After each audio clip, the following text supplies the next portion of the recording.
Welcome to our legendary car series on the Short Tansy channel. Today we're embarking on a deep dive into an absolute titan of the automotive world, the Ford F-Series.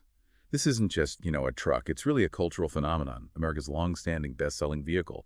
And it has truly evolved, hasn't it, into this versatile machine for everything from hauling heavy cargo and towing massive trailers to conquering rugged terrain, and even serving as a luxurious interstate cruiser for the whole family.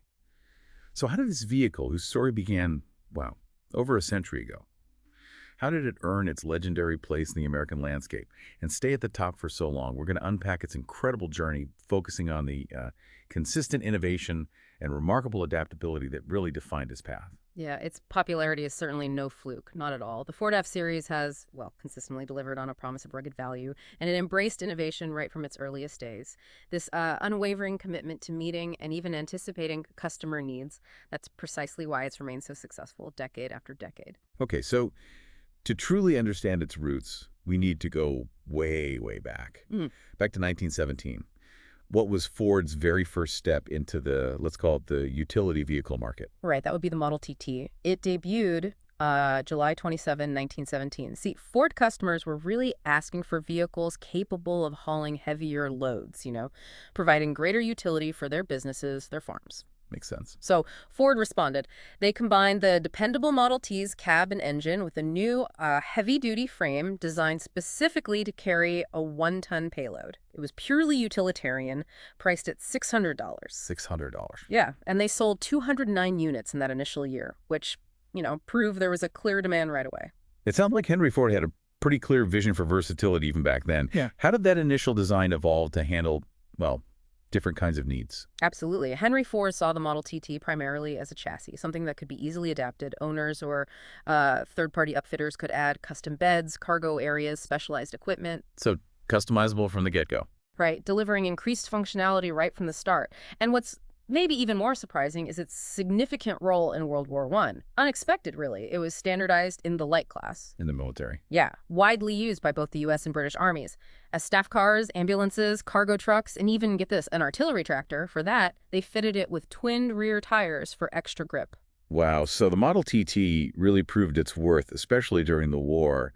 How did Ford build on that foundation? How did they take their utility vehicles to the next level after that? Well, by 1928, Ford had sold an impressive 1.3 million Model TTs. Then they replaced it with the more capable Model AA. Okay. This new chassis offered a beefier 1.5-ton capacity, a clear step up in utility. And Henry Ford, he famously marketed these early trucks heavily in rural areas. He suggested they had a certain, class. How so? Well, the idea was you could use them for farm work all week, yet still take them to church on Sunday. It wasn't just about function, it was about integrating the truck into daily life, making it a truly versatile family asset, not just a work tool.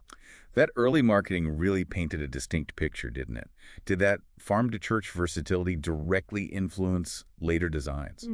And what about the Model 50? What was its significance? Oh, it absolutely set a precedent, trucks being more than just workhorses. The 1935 Model 50 pickup was a pivotal step. Notably, it was powered exclusively by the famous Ford Flathead V8 engine. The Flathead V8, right? Legendary engine. Absolutely. Beloved for its smooth power, robust design, that distinctive rumble. It represented a significant leap in truck performance. And these pickups, they featured all-steel cabs, curved roof lines, sloped windshields, even a graceful heart-shaped grille, added a touch of style to their utility. So a bit more design-focused. Exactly. And by 1941, Ford had sold more than 4 million trucks before, war production shifted their focus and halted consumer sales temporarily. These early models, from the TT to the Model 50, they were Ford's proving ground. They established those core principles: adaptability, robust construction, and that constant drive to meet customer needs. This half-century of utility vehicle experience was really the crucial bedrock for the F-Series. Okay, let's fast forward. Post-World War II era, huge changes in America, right? Yeah. Rural populations shifting to urban, suburban centers. Yeah.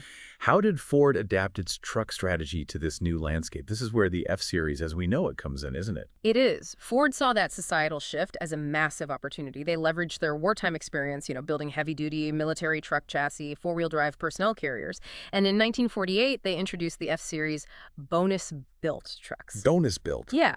And this wasn't just a small refresh. Ford invested a staggering $1 million into research and tooling specifically for the entirely new cab design. $1 million back then. That's huge money. It was a strategic, forward-thinking move designed to meet the evolving needs of a changing America, where trucks would increasingly be used for both work and personal transport. So the F-Series was fundamentally designed for this new, sort of expanding American landscape. Mm. And the naming. Yeah. F1, F2, F3. It sounds like a clear progression, right?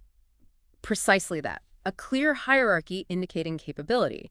The original F-Series naming set up distinct payload categories. The F1, that was your half-ton truck, the F2 was the three-quarter-ton, and the F3 handled the one-ton payload. And early on, dependable engines like the Flathead V8 were still available options, providing that proven power. Okay, speaking of performance and capability, when did four-wheel drive become a factory option? That seems like a big step. And how did the whole muscle car thing in the 60s manage to influence, a pickup truck? Factory-built four-wheel drive was definitely a crucial game changer. First offered in 1959, It brought immense capability, obviously, for off-road work, bad weather conditions. And yeah, by the 1960s, Detroit's muscle car wars were in full swing. And that enthusiasm for raw power absolutely spilled over into trucks. No kidding. Yeah, you started seeing truly big engine options, like the two-valve, 390 cubic inch V8. Variants of that engine were also famously in Ford's performance cars, like the Mustang and Torino. Trucks weren't just about hauling anymore, they were getting some serious horsepower, appealing to a broader, more performance-oriented customer, And then came the F-150, which is just everywhere today. When did that name really emerge? And more importantly, how did it manage to kind of overshadow the others and become the standard bearer? Right, the F-150 name. It was first introduced in the 6th generation, which ran from 73 to 79. And this wasn't just slapping a new badge on. It represented Ford really recognizing the evolving American dream. This desire for a versatile vehicle, rugged for work, sure, but also refined enough for family life. The dual identity. Exactly. The F-150, with its balanced capabilities, just perfectly captured that. It quickly became the most popular variant, eventually, usurping the F-100 tag. It became the standard bearer by 1984, really setting the stage for its crazy decades-long sales reign. And speaking of iconic things from that era, 1977 also saw the coining of the Built Ford Tough slogan. Ah, yes. Built Ford Tough. Still going strong. Absolutely. Became a defining brand promise for the whole F-Series. What's really fascinating here is how the truck's purpose started to broaden, away from pure utility. When did we start seeing trucks less as just work machines and more as, viable family vehicles? A really significant step in that direction was introducing the Super Cab model. That happened during the 6th generation as well. The Super Cab, okay. And this wasn't just throwing in an extra row of seats. It was a conceptual breakthrough. It offered enough practical space for a family or maybe a full work crew. It directly challenged that idea that a pickup was solely a two-person work tool. Now, it would be some years before the really convenient clamshell doors for better rear access arrived. Right. But this was a crucial move towards pickup trucks being accepted as, quote, family machines, not just for work. People were clearly starting to use them for weekend trips, daily errands, not just hauling stuff to job sites. So the 7th generation, 1980 to 86, that sounds like a really comprehensive redesign. Yeah. What were the key changes there, especially with things like the oil crisis happening? How did Ford respond to those external pressures? It was definitely a major overhaul. This generation featured completely new bodywork on an all-new chassis. It was the biggest redesign since 1965.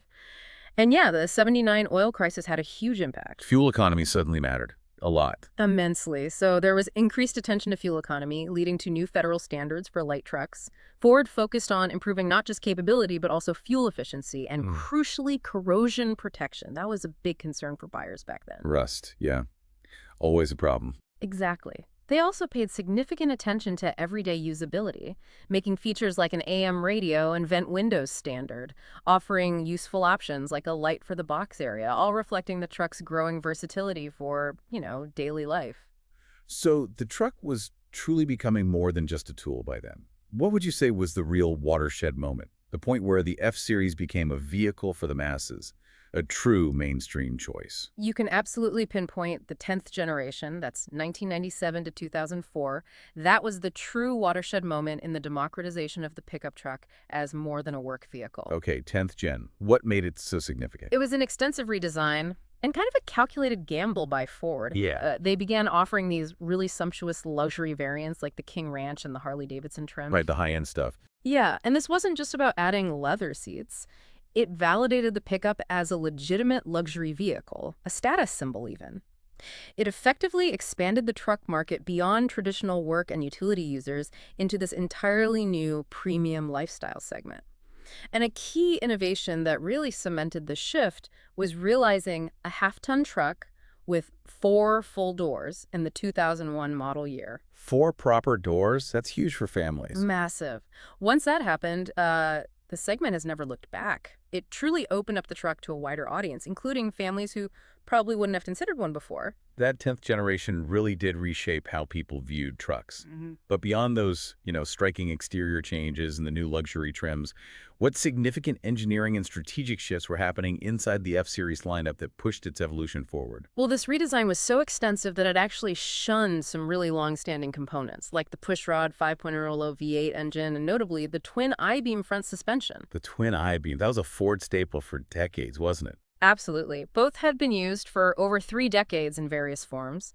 While it was rugged, a hallmark for sure, moving away from the twin I-beam allowed Ford to adopt more modern suspension designs. That meant significantly improved ride comfort, handling, steering precision, all crucial as trucks were increasingly becoming daily drivers, not just workhorses. Makes sense. Smoother ride for the family. Exactly. This generation also marked a kind of demarcation point. Heavy-duty Ford pickups started having a distinct body style from their half-ton cousins. That led directly into the separate Super Duty line we know today. And for the performance fans, this era brought the high watermark of the last SVT Lightning, nearly 400 supercharged horsepower. A true street truck legend. Right, the Lightning. Okay, so connecting this to the bigger picture, Ford didn't just democratize the F-Series, they also kept relentlessly pushing the boundaries of power and capability. How did they achieve that, especially with engine innovation and introducing new specialized models? Yeah, a couple years into this sort of modern era, there was a complete shift in powertrain options. Moving to the efficient 5.0-liter V8, the Coyote V8, and the now familiar EcoBoost V6. The EcoBoost, that was a big deal. Huge deal, a significant development, because it really normalized the idea of a reliable and powerful turbocharged half-ton truck. For decades, bigger engines, especially V8s, meant more power, right? Yes, displacement was king. But the EcoBoost V6 proved that advanced engineering, specifically turbocharging, could deliver comparable, sometimes even superior power and torque to a larger V8, all while offering better fuel economy. This fundamentally shifted consumer expectations for what a truck engine could be.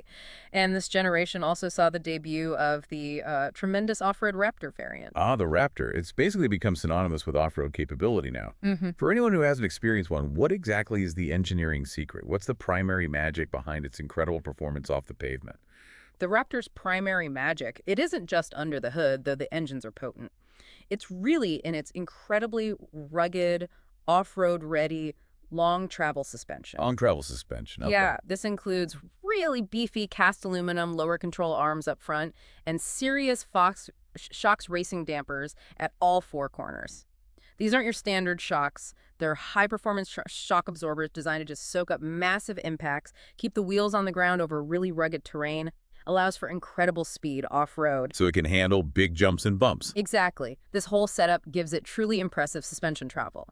11.2 inches in the front, 12.1 inches in the rear. Right off the showroom floor. It's built for serious high-speed desert running, that kind of thing. So the F-Series became lighter, yet somehow tougher and more capable. How did this impact its core capabilities? And what about the Super Duty models that now handle the really, really heavy lifting? Right. The 2015 F-150 saw its biggest changes with that revolutionary use of aluminum panels over a steel frame. Saved a remarkable, 750 pounds of weight? 750 pounds. Yeah, significant. But the frame itself remained robust, high-strength steel. This huge weight saving, combined with those powerful turbocharged engines, allowed payload and towing ratings to just soar. To numbers previously reserved only for the Super Duty line. It really blurred the lines of capability. Interesting. And speaking of Super Duty, that distinct series, the F250, F350, F450, even the F550 chassis cab that began back in 1999. They were designed purely for maximum capability, offered various cab configurations, regular, super cab with those rear hinge doors, and the full crew cab. And they introduced essential features for heavy users, like dashboard-mounted auxiliary switches for owner-installed equipment, like snowplows or lights. And the Ford Towcommand integrated trailer brake controller. Oh yeah, the integrated brake controller was a game changer for towing. Huge convenience for anyone towing large trailers regularly. The Super Duty line really does push the limits of what a truck can do. Yeah. What are some of the more extreme capabilities or specialized versions we see, especially for really demanding situations, maybe off-road? Well, for those wanting truly extreme capability right from the factory, Ford reintroduced the Tremor package. That came back for the 2020 F-250 and F-350 Super Duty pickups. The Tremor package. Yeah, it's a highly off-road oriented version. Comes with a factory suspension lift, upgraded 35-inch Goodyear Wrangler Duratrac tires, aggressive all-terrain tires, and specialized components like a Dana Limited slip front differential and an electronic locking rear differential. What do those differentials do, practically speaking? Well, simply put, they ensure power gets directed to the wheels that actually have grip, prevents wheel spin in slippery conditions, allowing the Tremor to keep moving forward even when only one or two wheels have good traction.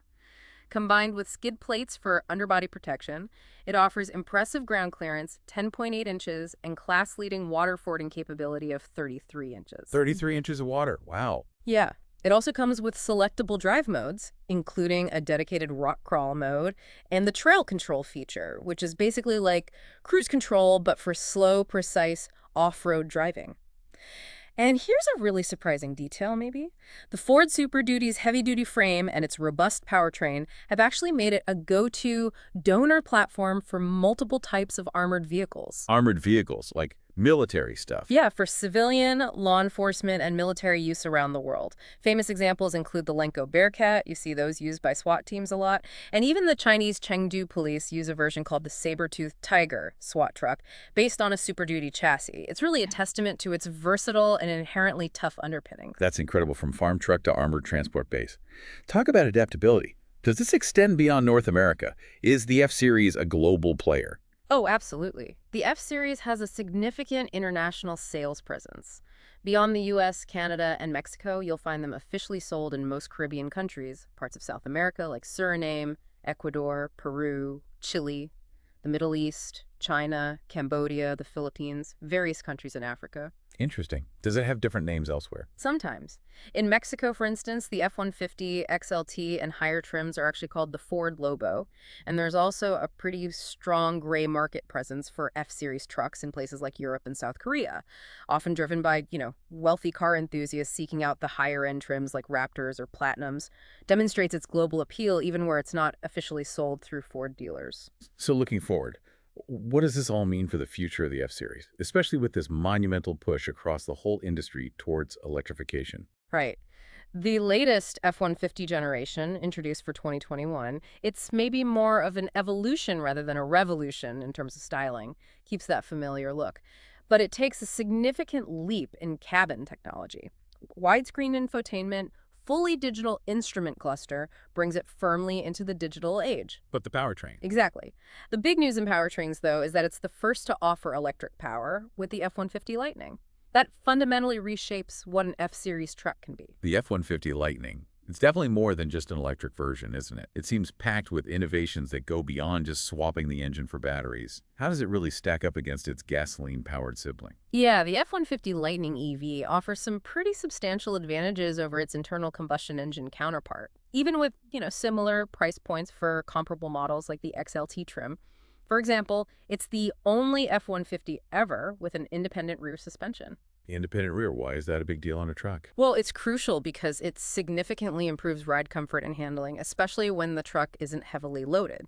That's a big benefit for daily driving. Makes it feel less like a traditional, sometimes bouncy truck. Then there's its frunk, the front trunk. Right, the space where the engine used to be. Exactly. It offers 400 liters and 181 kilograms of lockable, weatherproof storage capacity, complete with 120-volt outlets inside. Incredibly practical for everything from groceries to tools to camping gear. And power. How does it compare there? In terms of raw power, the Lightning delivers superior output. Ranges from 430 to 563 horsepower and a massive 775 pound-feet of torque. Compare that to the popular 3.5-liter EcoBoost V6's 400 horsepower and 500 pound-feet. In fact, the extended range Lightning is actually faster than the last Ford Raptor in a straight line sprint. Faster than a Raptor. Wow. Yeah. Other benefits of the EV include its available 9.6 kilowatt Pro Power onboard system. That surpasses the 7.2 kilowatt available on the ICE models, and critically, it operates without any tailpipe exhaust, meaning you can power tools, campsites, even potentially your house during an outage without engine fumes. That's a huge plus. Definitely. It also comes standard with LED headlights with curve adaptive technology, a feature you only find on higher ICE trims like the King Ranch. Plus, you get the benefits of regenerative braking, helping with efficiency, and over-the-air software updates that can constantly improve the truck over time. The memorable example they use is, yes, you can take your clothes dryer to the campground. As a fantastic, very tangible example of the Lightning's utility. I can already picture it. But let's be realistic. For all that innovation, what are the practical considerations? Maybe limitations a traditional truck owner might still face with the Lightning, especially regarding its core capabilities, payload, and towing. You're right to ask about the trade-offs, and they are primarily in payload and towing capacity. The F-150 Lightning has a payload capacity of around 1,800 to 2,000 pounds, depending on the configuration, and a max towing capacity of 10,000 pounds with the extended range battery and max tow package. And the gas version. In comparison, a properly equipped gasoline-powered F-150 can offer up to 3,250 pounds of payload and a really remarkable 14,700 pounds of towing capacity. For some traditional truck users who absolutely need that maximum capacity for their work, maybe hauling heavy equipment or large RVs, this difference in capability may be a deal breaker. It really just comes down to individual needs and how they use their truck. Right, and despite all these seismic shifts, electrification, aluminum, Ford continues to maintain its sales crown year after year. But there's some interesting debate around how those sales numbers are actually counted, isn't there? There absolutely is. It's a bit nuanced. Ford claims the best-selling truck title by combining all F-Series trucks from the F-150 all the way up through the heavy-duty F-450 pickups. Okay, so they bundle them all together. Right. However, if you combine General Motors sales from both their Chevrolet Silverado and GMC Sierra lines, which are very similar trucks under the skin, their total truck sales sometimes outsell Ford's F-Series total. But GM insists on reporting their brands separately, which, allows Ford to consistently maintain its ongoing claim to the sales crown for the F-Series as a single, unified model line. It's a clever bit of marketing and brand positioning. Makes sense. Now, despite all these changes over the decades, the F-Series maintains this incredible loyalty. Why do you think it resonates so strongly with so many people, making it their everything vehicle, adaptable to almost any aspect of their lives? I think the F-Series has truly cemented its place as the quintessential family vehicle, or maybe everything vehicle, for a huge number of Americans. Its roominess and comfort make it genuinely ideal for long road trips. It can easily accommodate multiple car seats, making it practical for growing families. And for homeowners, the just undeniable practicality of having the bed whenever you need it. Yeah, for hauling stuff from the hardware store, moving furniture. Exactly. For home projects, moving, hobbies, it's a huge draw. Now, while there are undeniable downsides, like, fuel costs for gasoline models and challenges with parking, especially in crowded urban areas. They are big vehicles. They are. But for many owners, these are seen as minor considerations compared to the sheer utility, the comfort, the versatility the truck provides in daily life. It's become a tool, yes, but also a family hauler, a luxury cruiser sometimes, and a symbol of capability, all rolled into one package. And looking even further ahead, there are even these persistent rumors of future inline-six engine development at Ford, potentially building on the legacy of incredibly durable engines like Ford's legendary old 300 cubic inch inline-six. An inline-six. Interesting. Yeah, this could offer benefits like perhaps cost reduction, increased smoothness compared to V engines, maybe better component sharing across the lineup. It just demonstrates that even with the big push toward electrification, Ford continues to innovate its traditional powertrains too, ensuring the F-Series tries to remain at the cutting edge on all fronts. What an incredible deep dive into the Ford F-Series. Really, from a simple Model TT workhorse to the cutting-edge F-150 Lightning, its journey is just a masterclass in adaptation, continuous innovation, and consistently meeting, sometimes even anticipating, evolving consumer needs. It really does showcase how a strong foundational design, coupled with relentless innovation in technology and just a keen eye on the market, can create such a lasting legacy. It's truly a testament to being built Ford tough in, well, more ways than one. Tough enough to adapt, tough enough to lead, and tough enough to remain America's favorite vehicle for so long. And that remarkable adaptability, especially now with electrification, it raises an important question for you, our listener. As the F-Series continues down this path towards electrification, integrating even more advanced technology, how do you think its fundamental identity as a truck will evolve? What new roles might it take on that maybe we can't even imagine today? Yes, we have come to the end of our Shorthandsy podcast today. Don't forget to subscribe to Shorthandsy channel and like our video. See you in the next episode.